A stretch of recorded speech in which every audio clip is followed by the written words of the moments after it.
Audio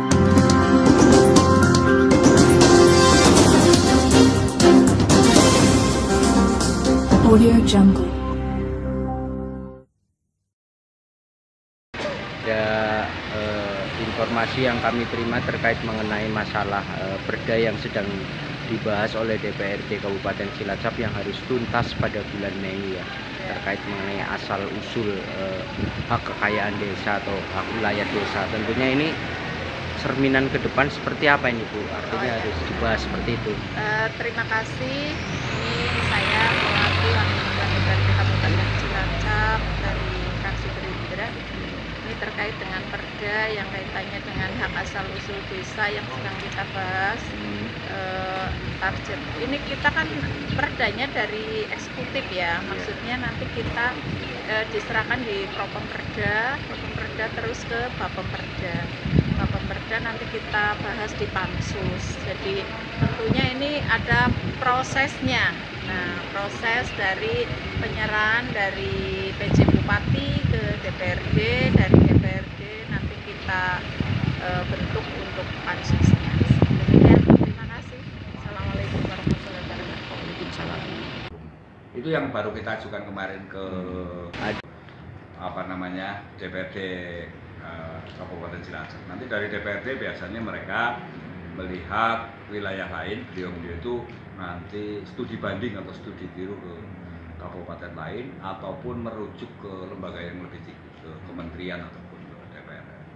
Itu Oke, terima kasih Pak. Saya ulangi kembali nih Pak, terkait adanya rumor di bawah yang mungkin agak sedikit membuat kegelisahan di perangkat desa ya. Artinya di perangkat desa ini kan kalau berbicara tentang asal usul kekayaan desa ini yang sedang menjadi isu di kalangan perangkat desa, mungkin sudah menjadi umum atau bagaimana. ini ada yang dikemplong bongkoknya kan ada berapa tahun, 5 tahun bahkan.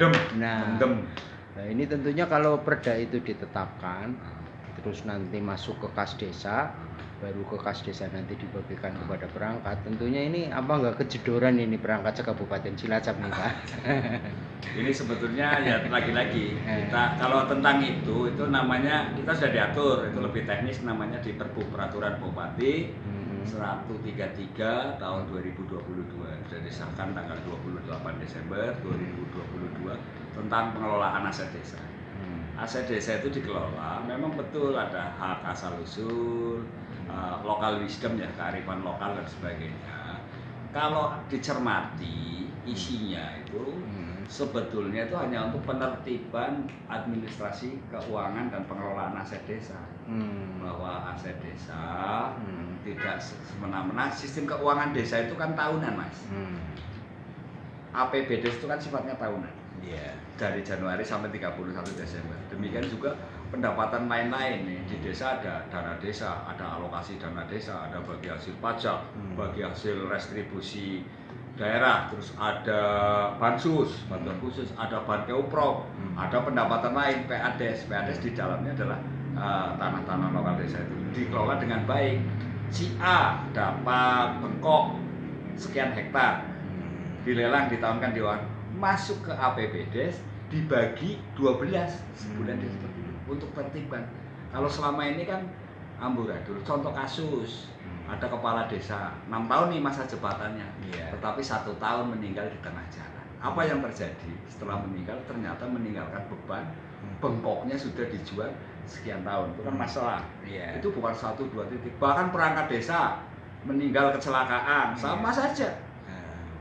Bengkoknya juga istilah lokal sini itu mendem, jadi dikemplongkan tapi disewakan tapi sifatnya bertahun-tahun ke depan. Ini yang menurut aturan pengelolaan administrasi negara dalam hal keuangan itu yang tidak diperbolehkan aturannya seperti itu. Jadi kita sifatnya menertibkan. Gunanya tata kelola pemerintah kan biar tertib, biar teratur, layanannya baik. Spiritnya seperti itu. Jadi kita tidak punya keinginan untuk nyambungi ke dalam dan sebagainya, silahkan, cuma ditertibkan seperti itu, oke, maksudnya seperti itu. Oke, terima kasih Pak Agus. Tentunya di dalam ranah penertiban tersebut, kalau kita melihat feedback ke belakang mungkin dari sejarah yang ada di Kemplong Oh, dan iya, lain sebagainya. iya. Nah, artinya nanti penertiban yang seperti itu apakah perangkat desa yang mungkin sudah sekian tahun, 10 tahun atau tadi Bapak Ngendika ada yang perangkatnya sampai meninggal Iya, dan lain iya, sebagainya. Bapak. Nah, ini penertiban artinya mereka-mereka itu yang sudah mungkin barangkali menyewakan ke pihak lain lah, ini kan tentunya butuh waktu yang seperti apa ini, Pak?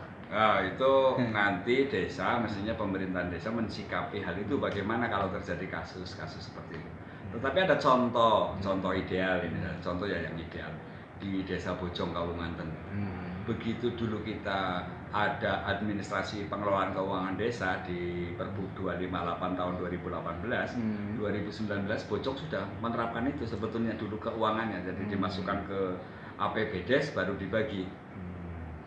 Tertib, baik-baik saja, bahkan justru kinerja perangkat desanya lebih tertib. Sebab apa? Setiap bulan anak sing diharap-harap. Dia mendapatkan insentif. Bayangkan kalau pekerjaan Anda bekerja, sementara hak Anda tentang bengkok itu 5 tahun ke depan sudah dimakan hari ini. Kalau semangat ke balai desa kerja itu apa yang diharapkan Anda? Sementara haknya sudah tidak ada. Itu juga berpengaruh terhadap kinerja. Kalau kita kerja lebih jauh itu lebih tertib, nanti kinerjanya lebih produktif dan sebagainya. Kalau orang dapat siltapnya sudah kependem kota, punya bengkok, kependem kota.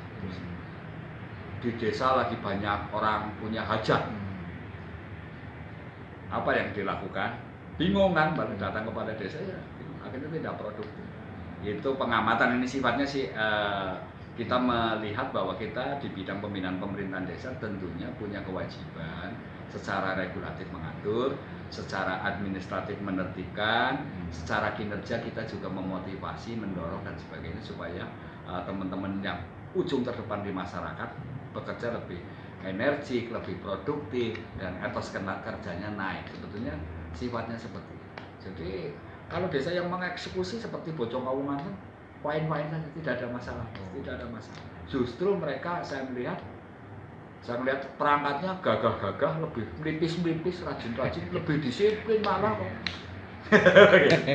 Ini pengamatan kami.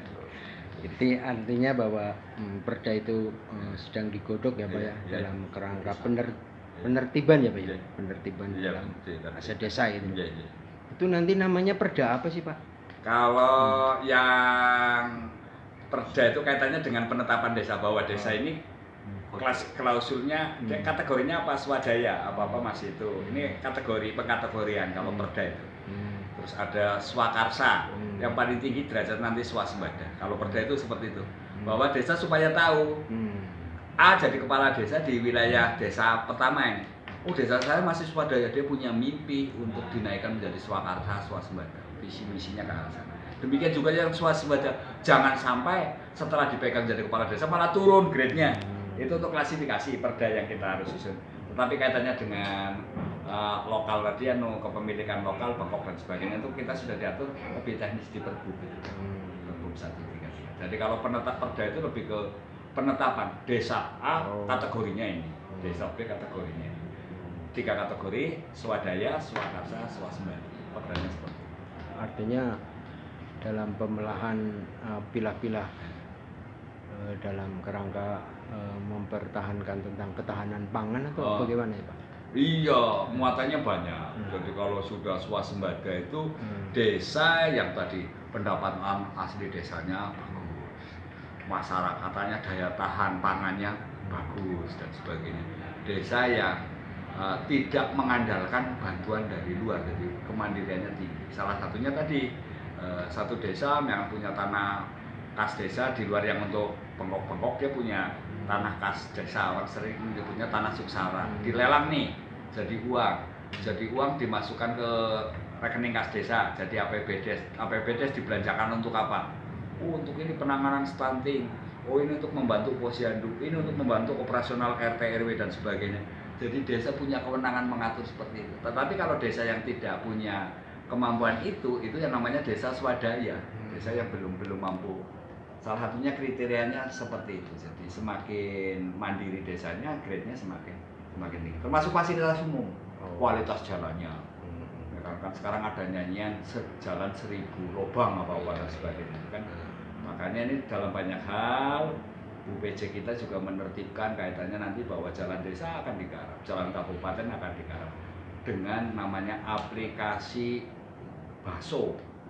Jadi nanti bukan asal proposal masuk, ada dari PUPR nanti menghitung bahwa desa ini jalannya sekian ratus kilometer, yang kategori bagus berapa persen, yang kategori rusak ringan berapa, yang rusak sedang berapa, rusak berat berapa. Tentunya nanti kabupaten dari proposal yang masuk kan memilah digarap yang ini. Contohnya fasilitas umum seperti itu digarap dari. Oleh karena itu nanti akan badsus dan sebagainya konsentrasinya ke fasilitas umum yang fisik ya ke jalan desa, bukan jalan lingkungan. Jalan lingkungan itu loh mas yang gang kecil dan sebagainya itu bisa dari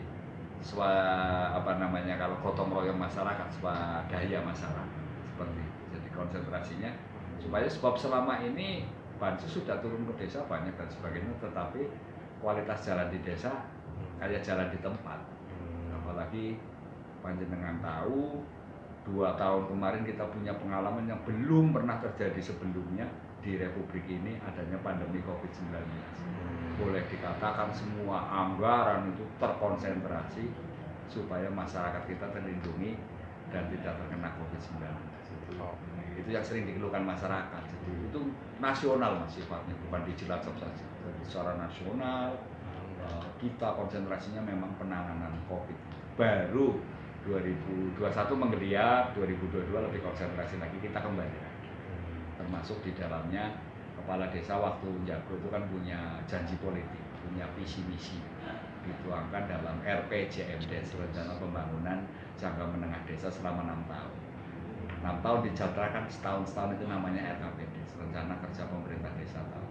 Rencana pemerintah desa setahunan, anggarannya berapa, nanti skala prioritas susun di APBD. Setelah ukurnya seperti APBD dieksekusi, dipertanggungjawabkan seperti itu. Jadi langgam kita di kabupaten pada posisinya adalah fasilitasi dan mendampingi, membina supaya desa-desa on the track dan akan ada kemajuan-kemajuan di semua lini, termasuk di dalamnya ketahanan pangan seperti itu. Tadi saya ulangi kembali Pak, tadi ada perda apa ya, terus perbub yang seperti apa itu yang terkait dengan kekayaan aset desa itu tadi Pak? Kalau perbubnya itu perbub tentang pengelolaan aset desa, perbub nomor 133 tahun 2022 yang sudah disahkan oleh pemerintah Kabupaten Cilacap pada tanggal 28 Desember 2022. Adapun tentang perda penetapan aset desa baru saja minggu kemarin hari apa itu Jumat diserahkan naskahnya oleh PJ Bupati Cilacap kepada DPRD. Untuk di DPRD kan dikaji, mereka membuat pansus, panitia khusus, terus panitia khusus komparasi, studi banding dan sebagainya. Nanti kembali lagi kita paripurna dibahas pandangan praksi dan sebagainya. Seperti itu. Oke, terima kasih. Ya, selamat pagi Pak Kades. Selamat pagi juga. Pak Kades, ini kami mau minta tanggapan Pak Kades ya terkait adanya perda yang nantinya akan mengatur tentang aset kekayaan desa ya yang sedang dibahas tentunya oleh DPRD Kabupaten Cilacap, yang menurut informasi bahwa raperda itu berasal dari eksekutif. Ini tanggapannya seperti apa ini Pak Kades? Ya, terima kasih. Ini kaitannya dengan apa yang sudah dikeluarkan perda terkait dengan hak asal usul. Tentunya adalah yang untuk tunjangan perangkat desa di seluruh Kabupaten Cilacap. Tentunya kami menyimak dari Undang-Undang Dasar 45 terkait dengan hak asal usul. Kami juga nggak hafal, nggak paham tentang pasal berapa yang mengatakan bahwa hak asal usul dari mulai pemerintahan pusat sampai dengan daerah itu harus mengakui secara otomatis bahwa hak asal usul ada haknya adalah perangkat desa. Karena menurut sejarah sebelum pemerintah memberikan bantuan terhadap desa, desa saja sudah mandiri untuk bisa menjalankan pemerintahan. Untuk itu kami selaku paguyuban kepala desa tentunya Kecamatan Sugian hanya kurangnya apakah itu memang koordinasinya terhadap khususnya adalah kepala dinas di seluruh Kabupaten Cilacap terkait dengan pembahasan tentang bagaimana untuk dilakukan yang terbaik buat pemerintah. Namun kami setuju apabila itu adalah bentuknya adalah bentuk daripada inventarisasi, artinya tercatat jumlah aset desa, termasuk juga hak asal usul ataupun mungkin kas desa yang ada itu berapa, kan sebagai bahan inventaris terkait dengan kekayaan yang ada di desa. Namun kalau itu nanti ya sebetulnya kalau bentuknya sama, akhirnya kita secara administrasi setiap bulan harus dikeluarkan untuk tunjangan tersebut kepada perangkat desa. Yang nantinya itu melalui lelang, memang saya juga setuju lelang. Cuman kalau dilaksanakan dengan tertib administrasi, sebetulnya kami setuju dengan pendataan tentang aset desa yang ada. Karena khususnya untuk Kali Sabuk, alhamdulillah semuanya mayoritas sudah tersertifikatkan. Artinya itu jelas dan mudah untuk diinventarisasi. Untuk itu saya mohon juga kepada pemerintah agar bukan mengikuti kepala desa, namun ditinjau kembali terkait dengan apa yang saran ataupun pendapat dari pemerintah pusat. Artinya hak asal usul itu secara otomatis akan dikembalikan kepada pemerintah yang nantinya akan diatur sesuai dengan APBD yang ada di masing-masing desa. Tentunya itu sebetulnya sama untuk penerimaannya. Cuman ya salah satunya juga menambah pekerjaan. Sedangkan pekerjaan perangkat desa sekarang cukup luar biasa. Mungkin saran dari kami itu. Terima kasih. Sedikit memang itu jasa kami disinggung kaitannya dengan hak asal usul yang sudah diperdagangkan oleh Kabupaten Cilacap, tentunya adalah Bupati. Ada sedikit yang kurang kecocokan terhadap seluruh perangkat atau kepala desa di Camat Sugian, karena bentuknya apa yang kami sampaikan sebetulnya sama, hanya menambah pekerjaan untuk di desa. Jadi bukan mempersulit, tapi menambah pekerjaan. Sedangkan pekerjaan perangkat desa sekarang itu sudah cukup luar biasa. Begitu intinya. Oke.